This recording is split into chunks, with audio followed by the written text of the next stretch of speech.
India expo centre greater Noida में pharma machinery, उपकरण, सामग्री और तकनीक के प्रदर्शन के लिए व्यापार मेला शुरू हुआ। इसका आयोजन इन्फोर्मा मार्केट्स इन इंडिया CPHI और पीमेक इंडिया द्वारा किया गया। यह मेला कोविड के बाद फार्मास्यूटिकल निर्माण के एक नए रूप तथा आकार को प्रदर्शित करने पर केंद्रित है। इसमें दुनिया भर से 40,000 से अधिक आगंतुक, 1500 से अधिक प्रदर्शक और 80 से अधिक देशों के प्रतिनिधि शामिल हो रहे हैं।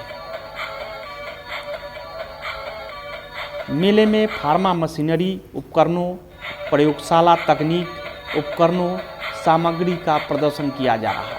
इस संबंध में एक दिन पूर्व दिल्ली में CPHI India pre connect Congress 2022 आयोजित किया गया था।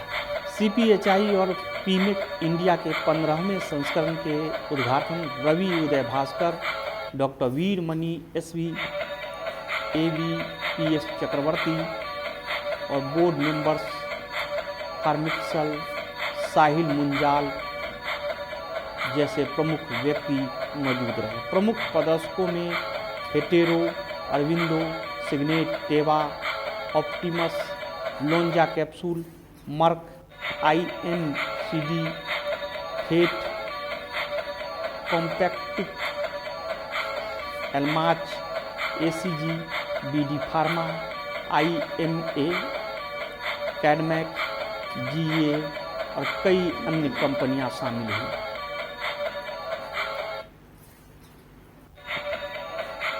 दिल्ली से डेली न्यूज online.in के लिए कुलवंत कौर के साथ बंसीलाल की रिपोर्ट देखिए। Although India is seen as a pharmacy of the world, we produce some of the most low-cost and generic medicines and export it through the world. And what you are going to see here across is some of the leading pharmaceutical companies, not only from India but a lot of international companies also coming here.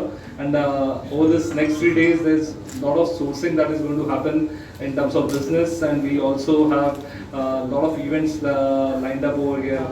Over the next 3 days, we have a closed-door CEO roundtable that is going to happen. Some of the leading pharma CEOs are going to be here. We have to my right Adam Anderson, who is head of pharma portfolio for Inform Markets in India. Entire CPHI portfolio falls under him, the global events that we do.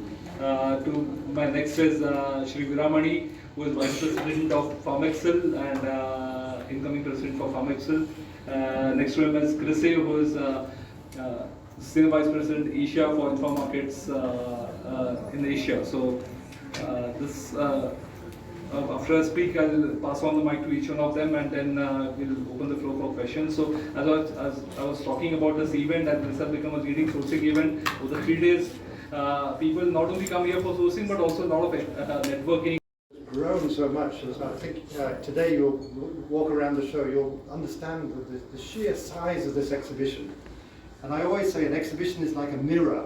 It's a mirror of the industry it's serving. And the fact that this show is so big, the fact that this show is so international, to see so many foreign faces walking around the exhibition today, just shows the strength of the India's pharmaceutical manufacturing industry. It's at the top of the world league. When we compare to the exhibitions in China and in Europe, this now CPHI India is ranking among those exhibitions. So also wonderful branded products, biologics and biosimilars is a growing market here as well. Do it. Okay. thank you. Pharmacy Week celebration is now going on. Where the theme is India Pharmacy of the World. So that is every third tablet consumed in the world is produced from India. It's a matter of pride, and also it's the third largest producer of pharmaceutical. Industry फिलहाल अभी यहाँ पर participant में आएंगी, और क्या आपको लगता है कि कितना मार्केट ग्रोथ कर पाएगा, फ़ायदा मिलेगा इस एक्सपो से? I think ये एक्सपो में जो बताया मैंने, ये CPHI is the ingredient show, जहाँ पे सारे आपको API manufacturers है, excipients है, बाकी जो formulations है वो सारे आपको देखने मिलेंगे. और जो PMAC जो है, it is all pharma machinery, so जो it's all machinery related to pharma for managing making capsules, making medicines, making tablets. You have packaging machinery, so different kinds of machinery. So this show is split between that. जनता का इसको कोई लाभ मिल पाएगा? जरूर because India is having the power of providing good products, quality products at a low price, almost at a fraction of the price in the world, in other countries. India is able to produce products and which helps the common man. The common man will be very helpful. Even people who travel from India to other countries, they take medicines for personal use, because if they buy it there, it will be very costly for them. Sir corona उस पर इस बार का क्या focus रहा उस पर और pharma का क्या रहेगा? सी आज फार्मा डे एक यूनिक इनिशिएटिव है. आज जैसे आपने सुना, आज India is third in terms of volume, in terms of medicine supply to the world, but in terms of value we are 14. तो एक बड़ा गैप है जो हम लोग को अभी ब्रीच करना है. तो I think the focus of the overall pharma industry is कि ये उसको गैप को कैसे ब्रीच करें कि हम लोग वैल्यू में भी जैसे बड़े साइज में बड़े कंपनी और इंडिया का नाम वैल्यू में भी आए, जस्ट नॉट वॉल्यूम्स. तो फार्मा फोकस एक्सपो में कितनी कंपनियां पार्टिसिपेट कर रही हैं और आने वाले टाइम पर इसका फ़ायदा इंडिया की इंडस्ट्री को कितना ज़्यादा मिल पाएगा? क्योंकि अब B2B है, बिजनेस है, मशीनरी है, सारी चीज़ें हैं, नए लोगों को भी इसमें कितना सो ये जो शो है हमने 15 साल पहले चालू किया था, बहुत छोटे पैमाने पे चालू किया था. आई थिंक अगर अभी देखें 1,500 से ज़्यादा कंपनी 80 कंट्री से कंपनी आई हुई है. सो ये एक फार्मा, हम लोग हमारा शो भी फार्मा इंडस्ट्री की तरह ग्रो हुआ है. लास्ट 15 साल में आपने फार्मा इंडस्ट्री का ग्रोथ देखा होगा. वो ग्रोथ आज हमारे शो पे आपको देखेंगे तो हम लोग कैटलिस्ट हुए है, pharma catalyst for growing the pharma industry. तो एक बहुत बड़ा रोल है हमारे शो का, जहाँ पे बिजनेस होता है, ट्रांजैक्शन होती है, सोर्सिंग होता है, मशीनरी बेची जाती है. सो वो उस हिसाब से एक इंडस्ट्री, फार्मा इंडस्ट्री के लिए एक बड़ा पुश रहा है ओवर द ईयर.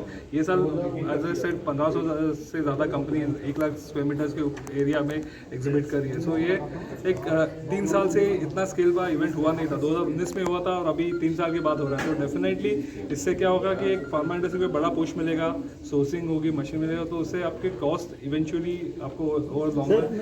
15 साल जैसे आपने कहा कि 15 साल पहले एक छोटी सी शुरुआत किए थे, नेक्स्ट 10 ईयर में आप अपने आप को कहाँ देखना चाहते हैं? So definitely, I think I would want to see India as the biggest show for pharma industry in the world. जहाँ पे सारी वर्ल्ड की सोर्सिंग यहाँ पे हो जाए. जैसे अभी बड़े शोज है, यूरोप में है, चाइना में, अलग जगह पे. My vision is in next 10 साल में आई थिंक हम इतना बड़ा शो करें कि फार्मा इंडस्ट्री इंडिया में ही आए सोर्सिंग के लिए. India becomes a hub for pharma. Sir ये तो एक्सपोज है कि फार्मा की दवाइयों में 100% 400% तक की मार्जिन रहता है. गवर्नमेंट उस पर एक रेट कोड करना चाहती है कि पर्टिकुलर रेट पे इसको दवाइयाँ मिले, जिससे उसको सही आदमी तक पहुंच पाए. लेकिन रिसर्च एंड R&D में दवाइयों पे बहुत ज़्यादा एक्सपेंसिव होता है, तो क्या फार्मा उस पर एक्सपोज कर पाएगा?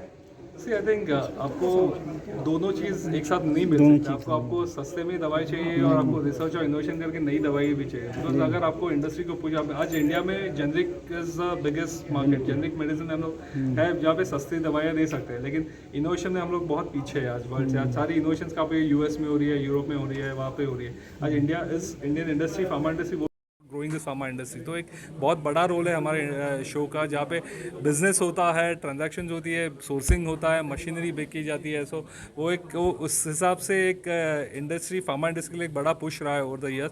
ये साल एज आई सेड 1500 से ज़्यादा कंपनीज 1 लाख स्क्वायर मीटर्स के एरिया में एग्जिबिट कर रही है. सो ये एक 3 साल से इतना स्केल का इवेंट हुआ नहीं था. 2019 में हुआ था और अभी 3 साल के बाद हो रहा है. तो डेफिनेटली इससे क्या होगा कि एक फार्मा इंडस्ट्री को बड़ा पुश मिलेगा, सोर्सिंग होगी, मशीन मिलेगा, तो उससे आपके कॉस्ट इवेंचुअली आपको ओवर लॉन्ग रन एक रिडक्शन आएगा. जैसे आपने कहा कि 15